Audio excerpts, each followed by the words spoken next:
ओम शांति। 14 सितंबर 2022। बाबा के महावाक्य। मीठे बच्चे, यह रावण की शोक वाटिका है जिसमें सब दुखी हैं। अभी तुम रावण को भगा रहे हो, फिर जय जयकार हो जाएगी। सब अशोक वाटिका में चले जाएंगे। प्रश्न: प्रजा में भी ऊंच पद किस आधार पर प्राप्त हो सकता है? उसका मिसाल कौन सा है? उत्तर: प्रजा में ऊंच पद पाने के लिए जो भी चावल मुट्ठी तुम्हारे पास है, वह सब सुदामे मिसल बाप हवाले करो। दिखाते हैं ना, सुदामा ने चावल मुट्ठी दी तो महल मिल गई। बाकी राजाई पद के लिए तो अच्छी रीति पढ़ना है, पूरा पवित्र बनना है, अपना सब कुछ इंश्योर कर देना है। गीत: आखिर वह दिन आया आज। ओम शांति। परमपिता परमात्मा को खिवैया भी कहते हैं। खिवैया बोटमैन को कहा जाता है, जो बोट माना नाव में बिठाए उस पार ले जाए। तो बाप खिवैया है, उस पार ले जाने वाला। झूठ खंड में है झूठी कमाई, सच खंड के लिए तो यह सच्ची कमाई है, वह है झूठी कमाई। अभी भारत पतित है। भारत भी कितना बड़ा है, दुनिया भी कितनी बड़ी है। बच्चों की बुद्धि में रहता है, पुरानी दुनिया में पुराना भारत है। कल का भारत अथवा कल की दुनिया क्या होगी? तुम जानते हो अभी कितने मनुष्य हैं, कितने खंड हैं। कल जरूर भारत ही होगा, दैवी राज्य होगा, सोने की द्वारिका होगी। गोया भारत में कृष्णपुरी होगी, लंका नहीं होगी। सारी लंका सोने की नहीं बनती है, भारत सोने का बन जाता है। लंका अर्थात रावण राज्य खत्म हो जाता है, भारत द्वारिका बन जाता है, जिसको कृष्णपुरी कहते हैं। द्वारिका होती है भारत में, भारत सोने का हो जाता है, द्वारिका भी एक राजधानी हो जाती है। कहते हैं जमुना नदी पर दहली परिस्तान था। श्री लक्ष्मी श्री नारायण जहाँ रहते थे, द्वारिका में फिर दूसरी राजधानी होती है। द्वारिका में जब राज्य होता है तब लक्ष्मी नारायण नहीं होते, वहाँ फिर दूसरे का राज्य होता है। कैपिटल जमुना का किनारा है, वहाँ फिर दूसरी राजाई नहीं रहती। अभी तुम जानते हो, यह सारी पुरानी दुनिया भारत सहित जो भी है, यह सब स्वाहा हो जाता है इस ज्ञान यज्ञ में। यह बड़ा बेहद का यज्ञ हुआ ना। इनमें पुरानी दुनिया सारी स्वाहा होनी है। यह बच्चों की दिल में रहना चाहिए। यह रावण की कितनी बड़ी दुनिया है, राम की इतनी बड़ी थोड़ी ही होगी। वहाँ तो भारत ही स्वर्ग होगा, दूसरे खंडों का नाम निशान नहीं होगा। यह समझ की बातें हैं जो बुद्धि में धारण करनी है। आज पुरानी दुनिया है, कल नई दुनिया बनेगी। तुम ब्राह्मण डिनेस्टी ही दैवी डिनेस्टी बनेंगे। यह ब्राह्मण ही पढ़कर नंबरवार डिनेस्टी बनेंगे। अभी शूद्र डिनेस्टी है, आखिर बाप को आना ही पड़ता है। यह दुनिया नहीं जानती। बाबा ने प्रश्नावली के पोस्टर बहुत अच्छे बनवाए थे, जिससे मनुष्यों को बाप का परिचय मिल जाए, परंतु सम्मुख समझाने के बिगर कोई समझ नहीं सकेंगे। तुमको ही बाप कहते हैं, hear no evil see no evil. ऐसा खिलौना बंदर का बनाया है। तुम भी बंदर मिसल थे, अभी तुम्हारी सूरत बदली है। जिनमें 5 विकार हैं उनको ही कहेंगे बंदर। जैसे नारद की सूरत दिखाई है, उसने कहा कि हम लक्ष्मी को वरें, तो कहा कि आईने में अपना मुंह तो देखो। यह तो एक कथा बना दी है, बातें सारी यहाँ की हैं। कोई पूछते हैं हम लक्ष्मी को वर सकते हैं? बाबा कहते हाँ, पहले बंदर पना तो छोड़ो, तो क्यों नहीं वर सकते हो? बाबा ने तुमको समझदार बनाया है, फिर तुम्हारे द्वारा सभी आत्माओं को रावण की जंजीरों से छुड़ाए शिवालय में ले जाते हैं अथवा अशोक वाटिका में ले जाते हैं। इस समय सब शोक वाटिका में हैं। अभी तुम रावण को भगा रहे हो, फिर जय जयकार हो जाएगी। सब भक्तियां सीताएं हैं, एक राम ही भगवान है, पुकारते भी हैं हे राम। वास्तव में राम शिव बाबा को कहा जाता है। बाबा ने आकर समझाया है, राम ही आकर सबकी सद्गति करते हैं, स्वर्ग में ले जाते हैं, जिसको राम राज्य कहा जाता है। बाबा ने पोस्टर बहुत अच्छे बनवाए थे। तुम बच्चों को गीता पाठशालाओं में जाकर समझाना है।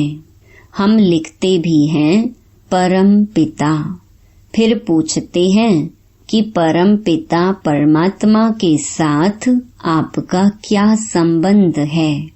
जरूर कहेंगे वह सबका बाप है। अच्छा, जब हम उनके बच्चे हैं, वह तो बेहद का बाप नई दुनिया रचने वाला है, फिर तो हमको जरूर स्वर्ग में होना चाहिए। यहाँ नरक पतित दुनिया में क्यों पड़े हो? लक्ष्मी नारायण का राज्य क्यों नहीं है? भारत को स्वर्ग का स्वराज्य था ना। अब कलयुग में रावण राज्य है। तुम स्वर्ग के मालिक थे ना, और कोई धर्म नहीं था। आज से 5000 वर्ष पहले लक्ष्मी नारायण का राज्य था। राजाएं भी डबल सिरताज थे, पवित्रता का भी ताज था और रतन जड़ित ताज भी था।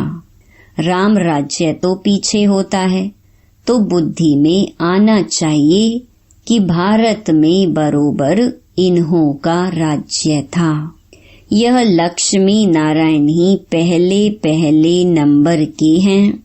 सतयुग में दैवी गुणों वाले मनुष्य थे, फिर 84 जन्म भी इन्हों को ही लेने पड़ते हैं। अब वह लक्ष्मी नारायण कहाँ हैं? सब पतित दुनिया में है ना। फिर उन्हों को बाप बैठ राजयोग सिखलाते हैं। जिन्होंने अपना राज्य गंवाया है, वही फिर राजधानी प्राप्त करने के लिए फिर से राजयोग सीख रहे हैं। तुमको याद है कि हम हर 5000 वर्ष बाद राज्य लेने बाप द्वारा राजयोग सीखते हैं। आधा कल्प सुख का राज्य करते हैं, फिर आधा कल्प रावण राज्य में दुख का राज्य होता है। अभी हम फिर पढ़ रहे हैं, हर 5000 वर्ष बाद भगवान बाप आकर पढ़ाते हैं। भगवान वाच, कौन सा भगवान? वह तो कृष्ण के लिए कह देते हैं।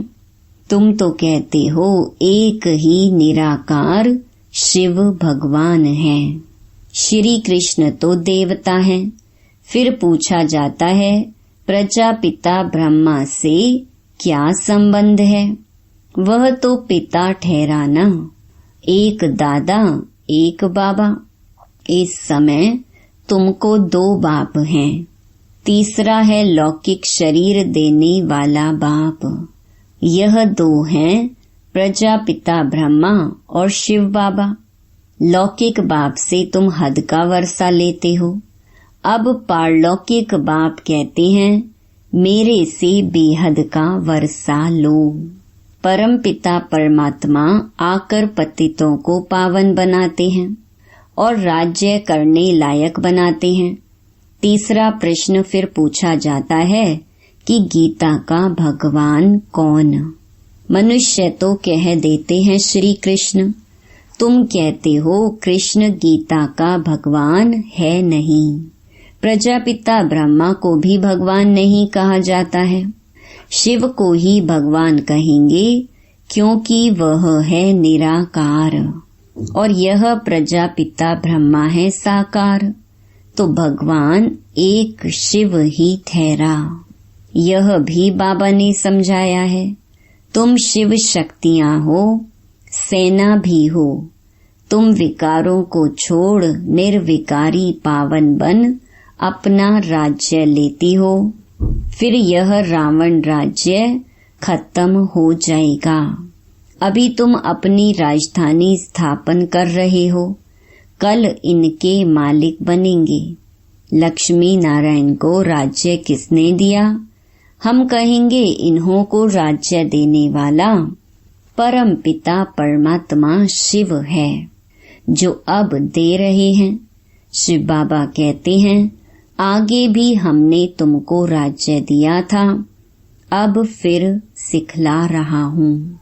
यह सब खत्म हो जाएगा, पावन दुनिया स्थापन हो जाएगी, फिर तुम वहाँ सोने हीरों के महल बनाएंगे, राज्य करेंगे।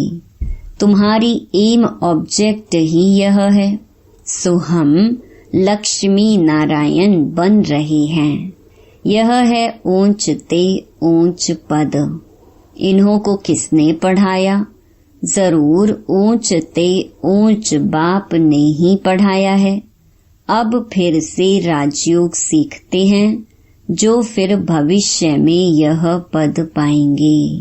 तत्त्वम, इतने में सब धर्म खत्म हो जाएंगे।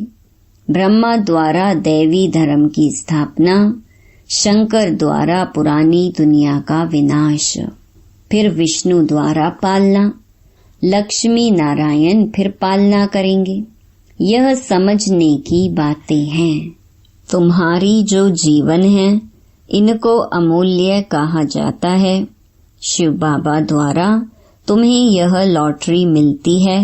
रेस में जो पहला नंबर आता है, उनको बड़ा इनाम मिलता है। तो यह लक्ष्मी नारायण पहले नंबर में हैं।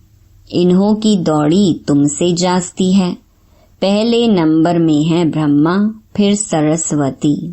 इनको योग बल की दौड़ी कहा जाता है।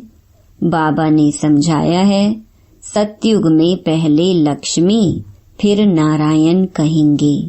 यहाँ तो सरस्वती ब्रह्मा की बेटी है, इसलिए सरस्वती ब्रह्मा नहीं कहेंगे। पहले ब्रह्मा, फिर उनकी बेटी सरस्वती। जगत पिता और जगत माता कहेंगे। यह स्त्री पुरुष तो हो ना सकी। यह फिर जब सतयुग में जाएंगे तब नाम बदल जाएगा। पहले लक्ष्मी फिर नारायण। यहाँ पहले ब्रह्मा फिर सरस्वती हैं, क्योंकि बेटी है ना। अभी तुम जानते हो हम मनुष्य से देवता बनते हैं। जितना जास्ती पुरुषार्थ करेंगे उतना ऊंच पद मिलेगा। तुम जैसे बैगर टू प्रिंस बन रहे हो, अच्छी रीति पढ़ाई पढ़ेंगे तो राजा बनेंगे। अच्छी रीति नहीं पढ़ेंगे, पवित्र नहीं रहेंगे तो राजाई भी नहीं पाएंगे। शिव बाबा तो राजाई का वर्षा देते हैं। अगर कोई राजाई नहीं लेते हैं, पवित्र नहीं बनते हैं, तो प्रजा में चले जाते हैं। अच्छा, प्रजा में भी नंबरवार हैं। कोई पूछते हैं प्रजा में हम ऊंच पद कैसे पाएं? फिर मिसाल समझाया जाता है सुदामा का। चावल मुट्ठी दी तो महल मिल गए। यहाँ जो चावल मुट्ठी देते हैं तो 21 जन्म महल मिल जाते हैं।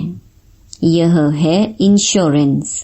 हर एक अपने को इंश्योर करते हैं भगवान के पास। ईश्वर अर्थ गरीबों को देते हैं, कोई अन्न देते, कोई धन देते हैं, कोई फिर मकान बनाकर देते हैं। धर्माऊ जरूर कुछ न कुछ निकालते रहते हैं, क्योंकि पाप बहुत करते हैं। इसलिए दान पुण्य करते हैं तो गोया इंश्योर किया ना। दान पुण्य अनुसार दूसरे जन्म में अच्छे घर में जन्म मिलता है। समझो किसने हॉस्पिटल बनाई होगी तो दूसरे जन्म में रोगी कम होगा। कोई ने यूनिवर्सिटी बनाई होगी तो दूसरे जन्म में उनका फल मिलेगा। पढ़ेगा बहुत अच्छा, वह हुआ इनडायरेक्ट दान पुण्य करना। अभी तो बाप डायरेक्ट कहते हैं कि जितना इंश्योर करेंगे 21 जन्मों के लिए तुमको भविष्य में मिलेगा। फिर जितना करो। बाप तो दाता है, शिव बाबा तुम्हारा क्या करेगा? वह तो कहते हैं सब कुछ बच्चों के लिए ही है। मनुष्य दान गरीबों को करते हैं तो ईश्वर द्वारा उनको फल मिलता है। यहाँ भी शिव बाबा कहते हैं तुम मुट्ठी देते हो तो नई दुनिया में तुम्हें 21 जन्मों के लिए फल मिलेगा। चाहे सूर्यवंशी राजाई, चाहे चंद्रवंशी राजाई लो, चाहे साहूकार प्रजा बनो, चाहे गरीब प्रजा बनो, श्रीमत तुमको मिलती रहती है, जिससे तुम श्रेष्ठ राजा रानी बनेंगे या तो प्रजा। सो तो साक्षी होकर देखते रहते हो। बाप कहते हैं तुमको जो चाहे सो लो। इनको इंश्योर मैग्नेट कहा जाता है। यह है गुप्त। अभी तुम जानते हो बाबा सम्मुख आया हुआ है, हमको 21 जन्मों का वर्षा देते हैं। जितना इंश्योर करेंगे बाबा कहते हैं हमारा बनेंगे तो तुम्हारा हक है राजाई लेना। बाप का कैसे बनते हैं? कहते हैं बाबा हमारे पास यह है। बाप कहते हैं तुम तो कहते हो ना यह सब ईश्वर ने दिया है, बस ऐसा नहीं समझो यह मेरा है। अपना ममत्व नहीं रखो। ममत्व रखेंगे तो राजाई नहीं मिलेगी। गृहस्थ व्यवहार में रहते श्रीमत पर चलो तो ममत्व नहीं रहेगा। तुम्हारी तो गारंटी थी ना बाबा आप आएंगे तो हम आपके बन जाएंगे। मेरे तो एक आप ही हो। अब बाप के पास जाते हैं, बाबा फिर स्वर्ग में भेज देंगे। बाबा रोज रोज सुनाते रहते, सुनाते सुनाते कितने वर्ष हो गए। अब बाकी थोड़ा समय है। यह बाबा का लॉन्ग बूट है ना। बाबा ने पुरानी जूती में प्रवेश किया है। कहते हैं बच्चों को सृष्टि के आदि मध्य अंत का समाचार सुनाता हूँ। मैं नॉलेजफुल ब्लिसफुल लिबरेटर हूँ। सुख करता दुख हरता हूँ। जितना तुम बाप को याद करते जाएंगे तो पाप कटते जाएंगे। अच्छा, मीठे मीठे सिकी लधे बच्चों प्रति माता पिता बाप दादा का याद प्यार और गुड मॉर्निंग। रूहानी बाप की रूहानी बच्चों को नमस्ते। धारणा के लिए मुख्य सार। पहला, राजाई पद लेने के लिए पूरा श्रीमत पर चलना है। किसी भी चीज में ममत्व नहीं रखना है। मेरा तो एक बाप, यही पाठ पक्का करना है। दूसरा, hear no evil, see no evil, talk no evil. बाप के इस डायरेक्शन पर चल मंदिर लायक बनना है। वरदान, कंट्रोलिंग पावर द्वारा स्व को कंट्रोल कर फुल स्टॉप लगाने वाले सदा समर्थ आत्मा भव। बिंदु स्वरूप बाप और बिंदु स्वरूप आत्मा दोनों की स्मृति फुल स्टॉप अर्थात बिंदु लगाने में समर्थ बना देती है। समर्थ आत्मा के पास स्व के ऊपर कंट्रोल करने की कंट्रोलिंग पावर होती है। वह दूसरों को कंट्रोल नहीं करते, लेकिन स्व पर कंट्रोल रख परिवर्तन शक्ति को कार्य में लगाते हैं। उनमें रॉन्ग को राइट करने की शक्ति होती है। वह कभी ऐसे नहीं कहते कि क्या मुझे ही मरना है, मुझे ही सहन करना है। समर्थ आत्मा यही समझती कि यह मरना नहीं, लेकिन स्वर्ग में स्वराज्य लेना है। स्लोगन: बाप को प्रत्यक्ष करने के निमित्त वही बन सकते जिनके हर संकल्प में दृढ़ता की विशेषता है। ओम शांति।